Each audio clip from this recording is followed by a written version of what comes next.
What's good, everybody? What's happening, man? What's happening? Happy Friday, y'all. What's up? What's up? What's up? What's up? How is everybody doing, man? I hope everybody's great, man. I hope everybody's great. Everybody joining in, tuning in, first-time listeners, last-time listeners, second time, third time, whatever it is.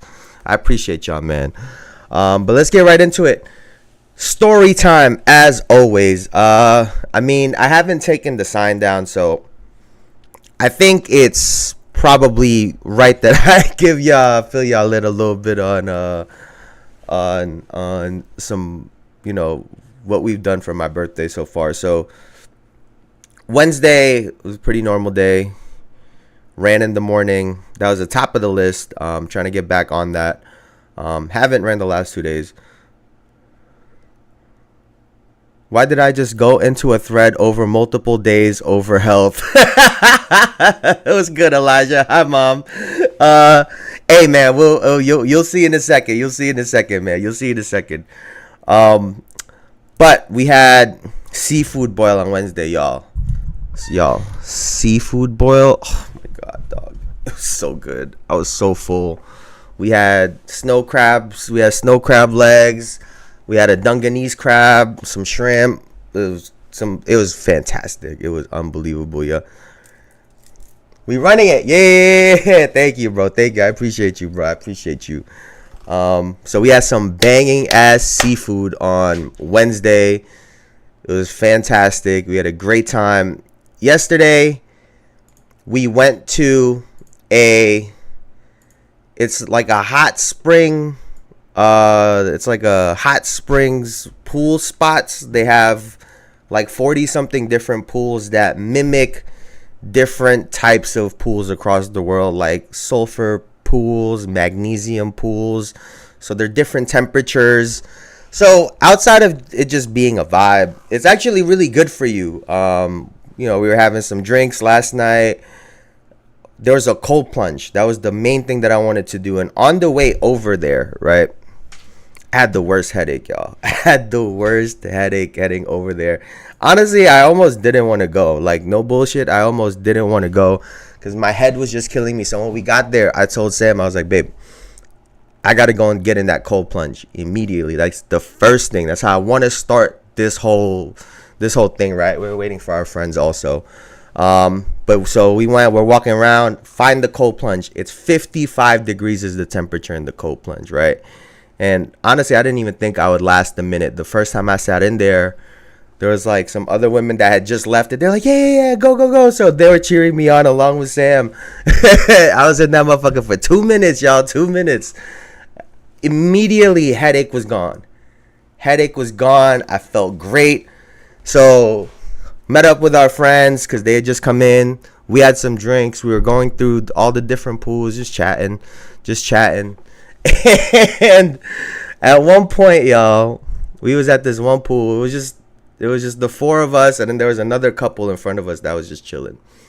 And they were talking, and all of a sudden, this guy, that ass turns around, and he says some shit like, yo, I have like a social question or a social experiment or something like that. He's like, I'm fucked up, I'm drunk, but I gotta ask y'all something. And then his girl is like, please take anything he says with a grain of salt. Don't take it seriously. And he goes, what is the cure to depression?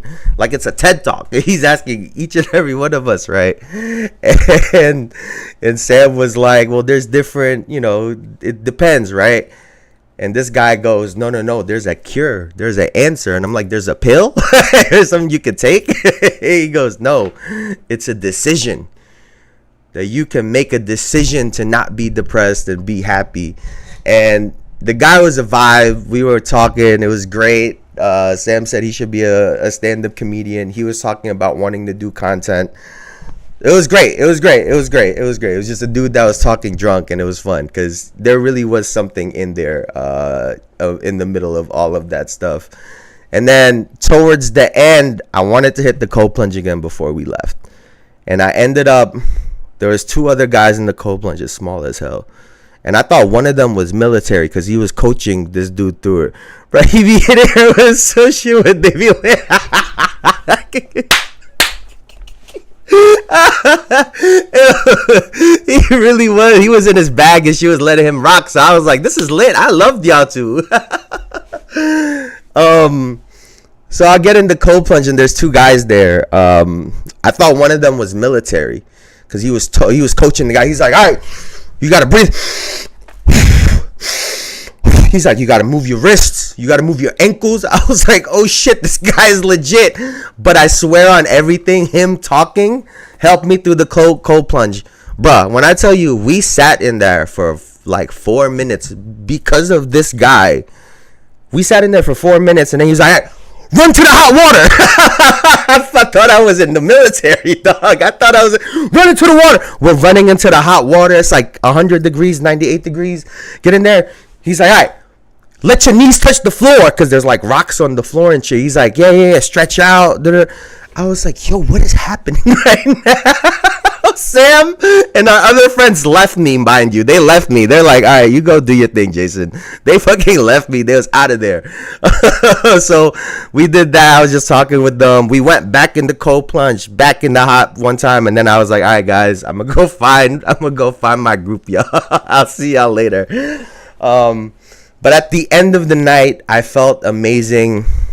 I felt tired isn't the right word. I felt so relaxed that I wanted to sleep. So it was a great time. It's been a very, very relaxing week. Thank you guys for all of the wishes, man. I appreciate it so much. Y'all are the best. And but yeah, man. So if you get a chance to hit something like that, 100% you should do it. I really, really highly recommend it. You will feel unbelievable. Trust me. Now, I'm mad. I'm upset. One thing I know I got a guy that's gonna be ready. So I admit a lot of times I didn't come into camp ready because that's just how I got down. Because my thing is, I don't need to get ready for Duncan. Right. I don't need to get ready I'll get ready when I get ready. So because I had you, I was able to just chill out on the something. Do what I do. See, that's what pissed me off. that was it right there. That was. Listen, I got beat up. I got hack and shack. I was tired, man. I ain't doing no work. I'm going home. I'm swimming. Me and Uncle Jerome. Pina coladas, we eating burgers. My ass is in the gym 10 hours. And you know, with the season coming up, y'all, we don't typically ever have to talk about fitness or anything like that in sports, but hey, and this time around we have to, man. We have to, y'all. So we gonna get right into it. Welcome in, man. Welcome to another episode of the Jayson Estrera Show, where we talk about basketball, sports, and any other topic that comes our way as accurate as possible. Now, today, as y'all see, the title of the episode is Health is Wealth. And we've been talking about Shaq a lot the last couple weeks, and we are going to continue talking about him today. You know, let's start right with this. Let me pull this up. I don't know if y'all heard, but recently they announced, where is this? They just recently announced this shit. Oh, here it is. Wow. So they just recently announced the fact that Shaq will now be in Fortnite. Now, obviously, we're not going to be sitting here talking about Fortnite because I don't even play that shit. But I will say, a lot of what Shaq has been doing has been making sense to me. Right? A lot of this sound bites. I don't know if y'all noticed, but like 2 weeks ago, he changed his starting five again. And he's just, 1 week he was talking about why isn't Kobe in the GOAT debate, and then says Michael Jordan is there. And it's just all of these, it just seems to have come out of nowhere, right? And I think that he's strategically positioning himself because of the fact that TNT will no longer be a part of the NBA. Fortnite. And Excuse me. I'm finna drop a bag for the Shaq skin. First of all, what are his powers gonna be? We gotta. All right, what do you think Shaq's power is gonna be? Is his basketball like a brick, or does he throw a brick? He got to throw a brick, right? He would have to throw a brick. That would be the only logical thing for him to have. He shoots bricks out of his guns. Shout out Tomato Town. I played OG Fortnite a little bit, but once everybody started building like crazy, I was off of it. Once everybody started doing that. But I think if Shaq had a power, y'all, it would have to be like when he jump and drop down and makes like it destroys, you know, the surrounding area around him type shit, because he big as hell. And also shoot bricks out of his guns or his hands or whatever. I think that those should be his powers. But they tried to make him look cool as fuck. Like he's some cyberpunk character. I was so confused. But clearly, Shaq is positioning himself for bags. Long story short, right? The Fortnite gaming bag. He's obviously always been a DJ. He's done movies. I mean, he's always taken care of himself and his family financially, right? That's what clingers are for, brother. Those are the ultimate nope.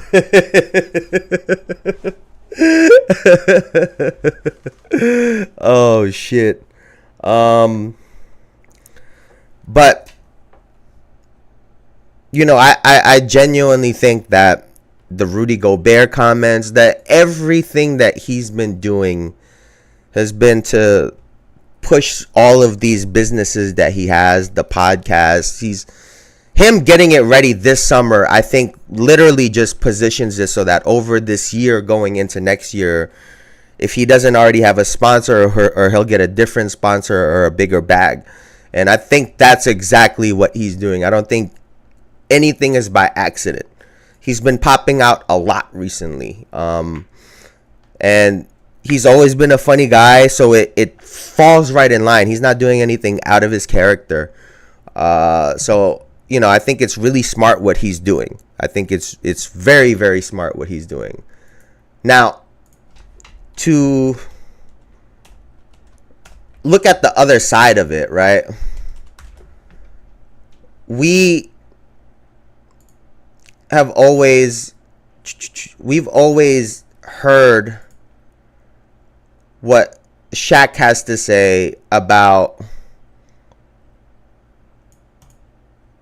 We've always heard about what Shaq has to say about these other players. Let's see if I could pull up this clip right here. And he doesn't rebound.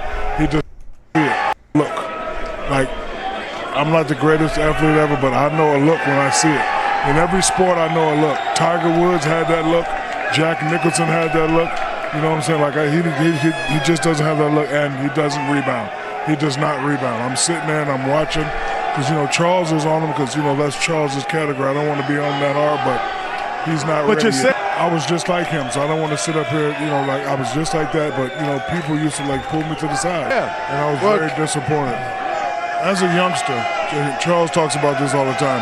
Of course there's a great player, but they competed. And, you know, when we talk about weight in the NBA, there's really only a few names that we're talking about, right? Mainly being Zion Williamson, recently Luka Doncic, and we'll add Joel Embiid to that, right? He was talking about Zion. He was talking about Zion Williamson. And when Shaq calls them out and he starts calling these guys fat and out of shape, I find a lot of irony in that, right? Especially going back to the clip that I just played before this one, which is, you know, Shaq talking about taking summers off, essentially, not showing up to training camp in shape. Why? Because Kobe was there. And so when we talk about right message, wrong messenger, Shaq is that person, right? He gets to lean on his championships, which are unbelievable. I'll never take that away from him, right? But when it comes to actually giving advice to these younger players on how to stay in shape, because he has a similar body type. When we look at Shaq's career, he ballooned as his career went. I mean, it just is what it is, right? And what these guys need is real advice, right? It's easy to say, oh, stop eating or stop. Okay, what did you actually do to stay in shape? Because, and no one wants to talk about this because everyone just wants to say that they eat a lot, right? Everybody's body is different. Some people are prone to gaining a lot of weight. Some people are prone to not gaining weight at all. I remember I was in high school and one of my buddies, Shintaro, my buddy Shin, he used to, there was a time where he was, he really started getting into lifting, and he would say, man, I ate so much more today and I lost 2 pounds. And people be looking at it like, you're an asshole. People over here struggling to lose weight and shit. He's eating more and losing weight. But everyone's body is different, right? And when it comes to a Zion Williamson or a Joel Embiid and a Luka Doncic, clearly they fall on that scale where exactly, they talked about Charles saying guys don't play 82 games, but in seasons 93, 94, 94, 95, oh, those are that's the amount of games that he played. Yeah, we gonna get into him too. We gonna get into his ass in a second too, right? Actually give these people advice. Hey, and I know they've said, oh, we have to call them out on national television because they're athletes or whatnot. It's also just guys' bodies, kind of like Jokic, are both yes, yeah, that's facts. And even he had lost some weight, right? But I mean, they're calling them out on national television, and these are some of the biggest names in basketball. You're talking about Shaquille O'Neal and Charles Barkley. Have they ever picked the phone up and called these guys? Have they tried to, hey, listen, bro. You know you could be top 5, right? You know your trajectory is top 5 if you get your ass in shape. The way Gilbert Arenas and his crew got a hold of Zion Williamson and had a real conversation with him.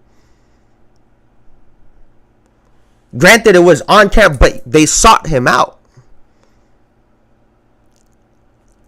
Because maybe sometimes they don't hear some of the other shit. All they hear are the videos of Shaq and Charles calling him fat. Have they ever reached out to him? And yes, Shaq be like, oh, I was the same. But you're not giving more as to how you dealt with it. We've spoken about how winning can sometimes foster and validate bad habits. Right? Shaq gained weight year after year in his championships, meaning every time he won a championship and he got bigger, it validated those habits for him. So he didn't change it.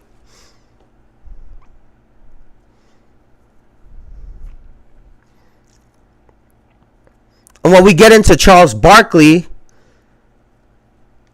he talks about weight this, weight that, and then he gets on TNT and everyone clowns it. Well, you never won a championship anyway. So maybe even he could have been in even better shape. Everyone talks about Charles Barkley, the power forward, Has anyone ever stopped to think, what if he maybe got even smaller and was one of the greatest small forwards of all time at 6'4"? Anybody ever think of that potential? No one ever told him that back then, right? This is the difference between OG and old head. My problem is they're pointing out a problem and not giving a solution. Or it doesn't seem like they're just putting him down instead of encouraging him, saying, like I said, you're like to Zion Williamson. I honestly, you guys are Hall of Fame if you stay on your path already. But you could be with the NBA gods if y'all get in better shape. Find, this is who I sought after. You could speak to so and so. This is what they had to do. Because like we said before, the reality is this, right? Life ain't fair, dog. Like, life ain't fair.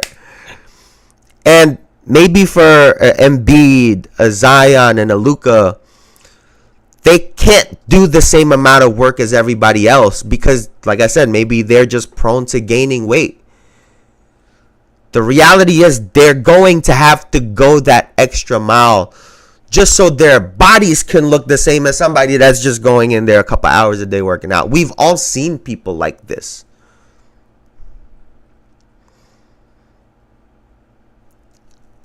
But like I said, instead of providing solutions or giving context to some of these things, like Charles Barkley talks about getting to Houston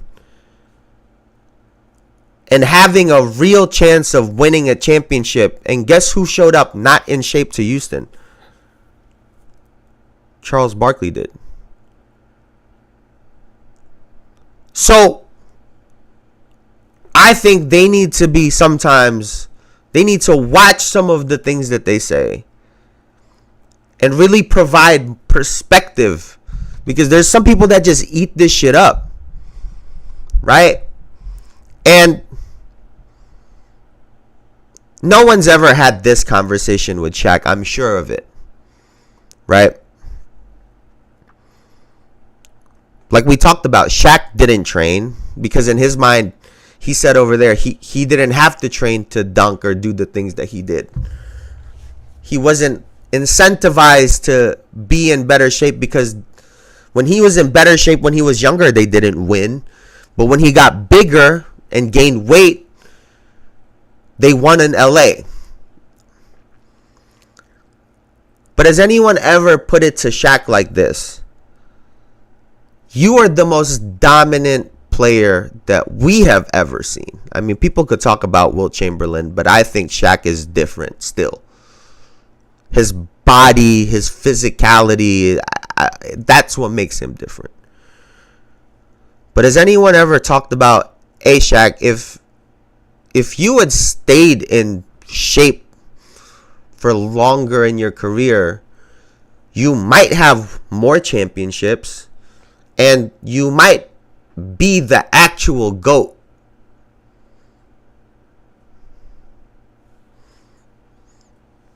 Because he always says, I'm fine not being in the GOAT convo. I'll be the most dominant. If you were in better shape, could you have been both?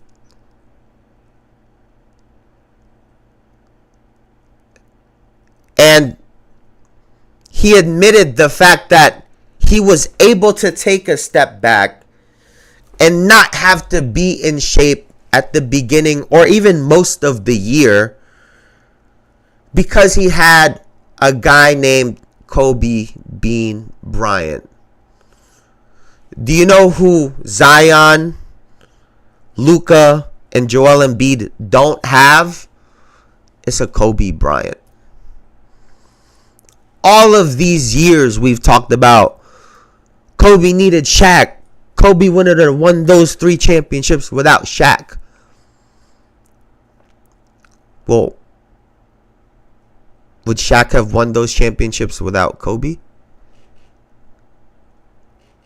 Would there have been another player that would have been able to pick up on Shaq fucking around, basically, and be in that kind of shape to carry these times in the year.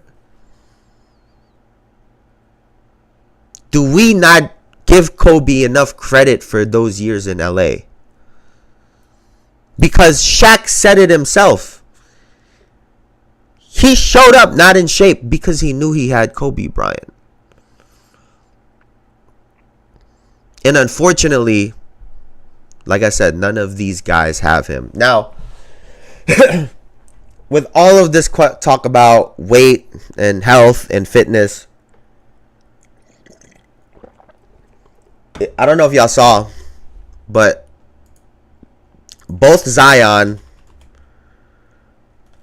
and Joel Embiid look like they've lost quite a bit of weight. And I was looking back at even Luka looked like he you know, he toned up a little bit. I thought his face still wasn't, you know, as slim as when he was earlier on in this career. But it looks like, you know, guys are trying, y'all. Guys are trying. And even Joel Embiid said he thinks he lost maybe like 20 to 25 pounds. I'm going to show you guys in a second. And so I really do think that, you know, these guys are just accepting, starting to take this stuff seriously. Let's take a look at Zion right here. Bam. Zion looking jacked, right? We'll take a look at, oh, here it is. With just the right balance. We're going to take a look at Joel Embiid and also Luka Doncic. I hope you had a good summer. So, you know, Luka right here. Low muscle definition, you know what I'm saying? You know what I'm saying? I mean, he's a 4-time champion. And we're, hey man, this team looks exciting. And then we got Joel Embiid right over here too. Said he lost about 20 to 25 pounds. I know last year he was talking about not being in shape. You know, I'm sure the injury has something to do with that. And so the question is, which one of these three players make the biggest leap by being in better shape, right? And so, obviously, when we say leap, who's going to gain the most, right? When we look at Luka Doncic and Joel Embiid is already an MVP award winner. And a lot of people think that Luka won last year. And so,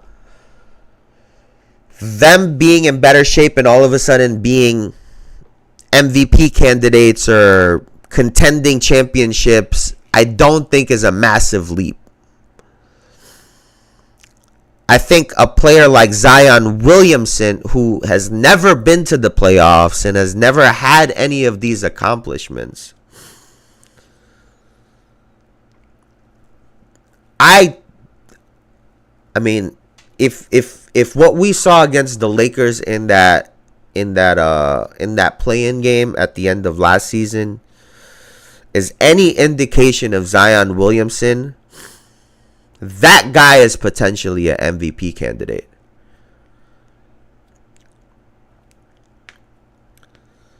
At the in-season tournament, and then he got in a little bit better shape throughout the year. He was fat in the in-season tournament, dog. Like he had a belly.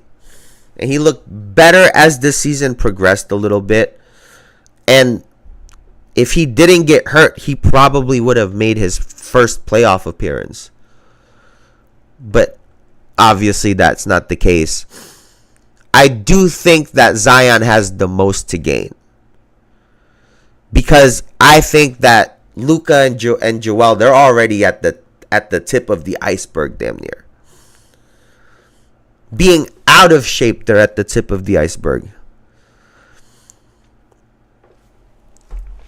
he's also limited as well. I mean, you're just saying his game, right? His just game period, the jumper, I get you.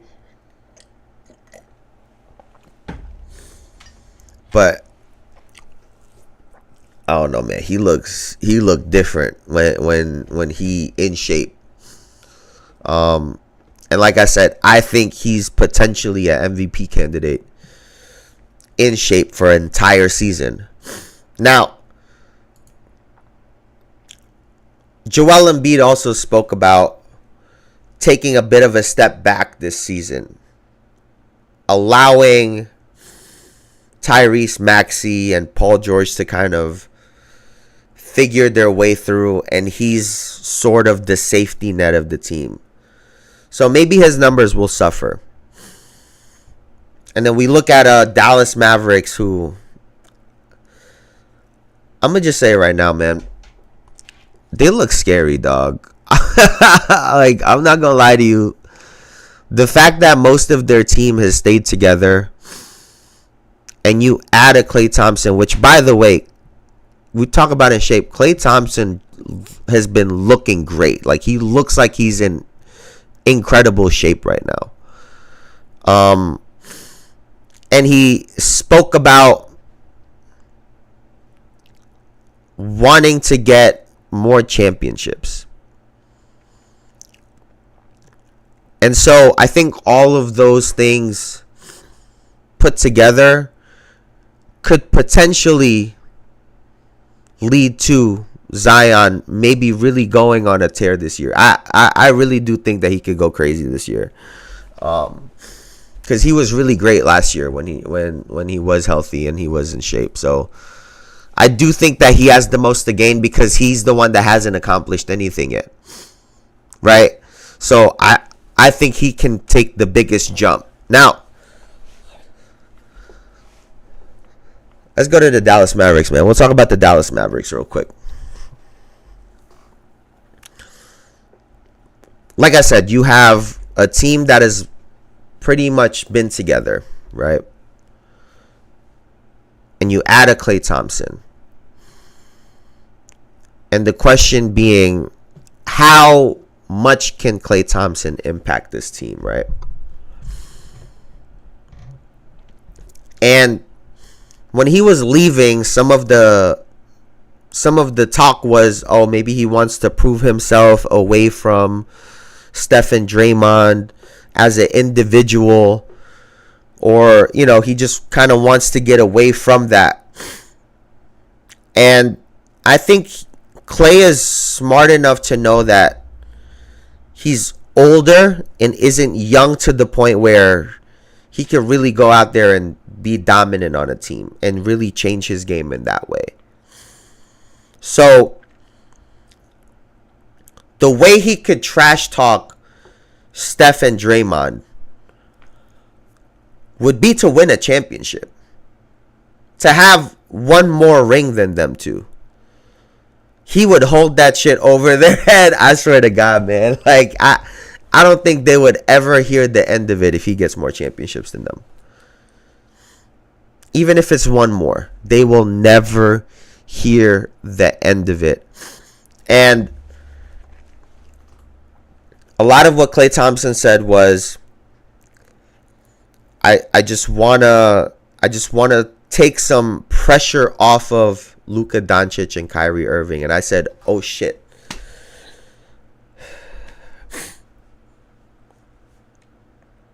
This guy's in a new situation that he wants to be in, with two really great players. And he knows and understands his role extremely well. And I think that that's a really dangerous combo. You add on top of that the fact that this guy seems to be in great shape right now.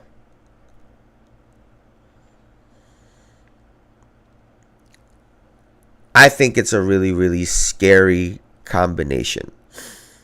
And then you add the fact that he has championship experience. You add that to Kyrie Irving's championship experience. And now Luka has been there. I think it makes it for a very, very dangerous situation out there in the West. The Dallas Mavericks, I'd been kind of feeling like this already. I know I was kind of hard on them. I was like, it's going to take a little bit of time to adjust. It's not as plug and play as people think. Because, and Clay expressed it, right? They had a movement-based offense that had a foundation in moving off of the ball, spacing, and moving the ball around. Versus the Dallas Mavericks, whose foundation is off of their two creators. And it's not rocket science, but it takes some adjustment. And it's not as plug and play as some people might think. But Klay Thompson being in great shape, I think, adds a lot to that. So I do think that they look fucking scary. And the idea of them rematching the Boston Celtics in the NBA Finals, I'll be honest, yo, I think there's a real good chance of it. I think there's a really good chance that they run it back this year.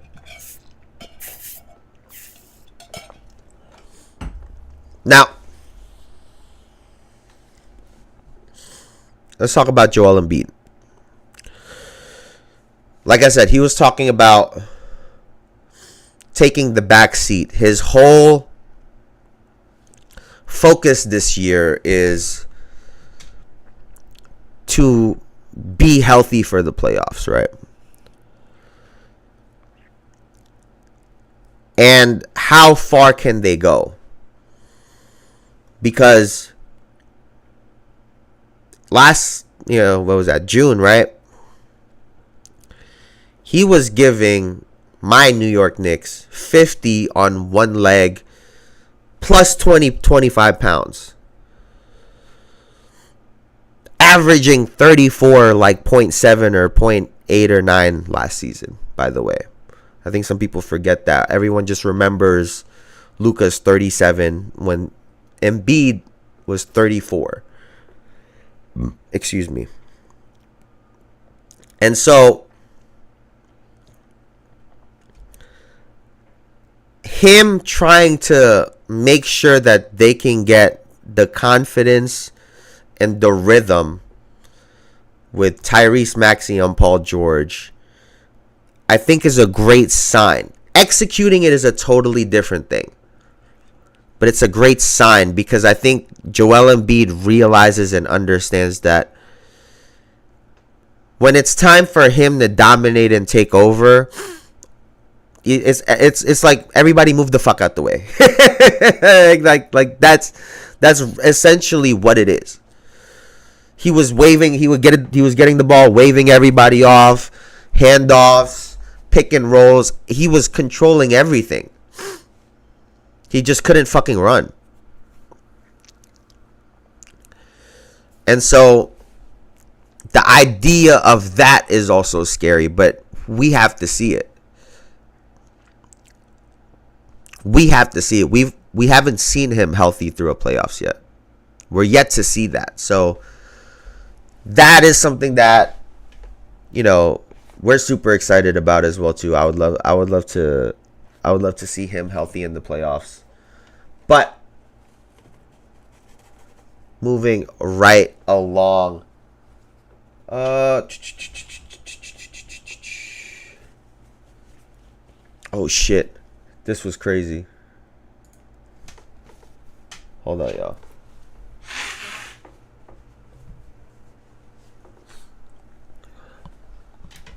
So,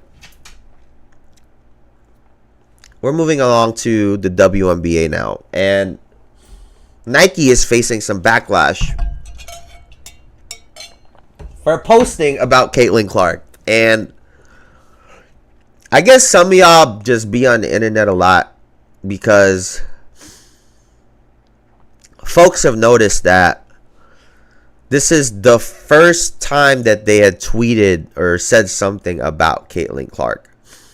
And it was the post that said, is there a rookie record for rookie records? And basically they congratulated Caitlin Clark on all of her accomplishments.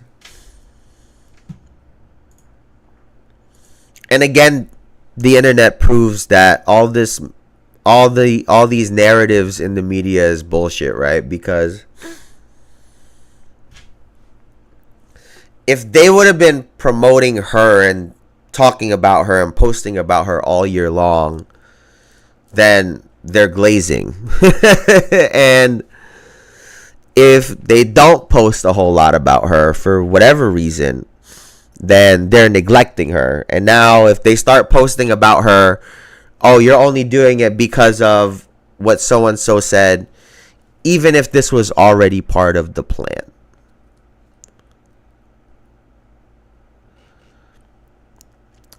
You can't win either way. And I get that oftentimes these corporations are assholes and, you know, whatever the case might be, but maybe somebody did drop the ball. And I agree that they could have said something, but it's getting critiqued no matter what. And that's kind of the point. Someone will be mad at it no matter what. And even if they handle her right in this next season, then there's still going to be some people that will be calling this out. So, like I said, all of these narratives, it is what it is. But moving on, we are going to be talking about the game 3s for tonight, which is, and they've, listen, this is confusing to me, dog, because why is it that the Liberty played first in games 1 and 2, and then all of a sudden they flip it? Unless it's like, maybe it's because they're actually flipping conferences, like technically, because Connecticut is in the East, Minnesota's West, New York's East, Vegas is West. So maybe that's why. But so for tonight, I'm gonna put my predictions in, y'all. Who y'all got, man?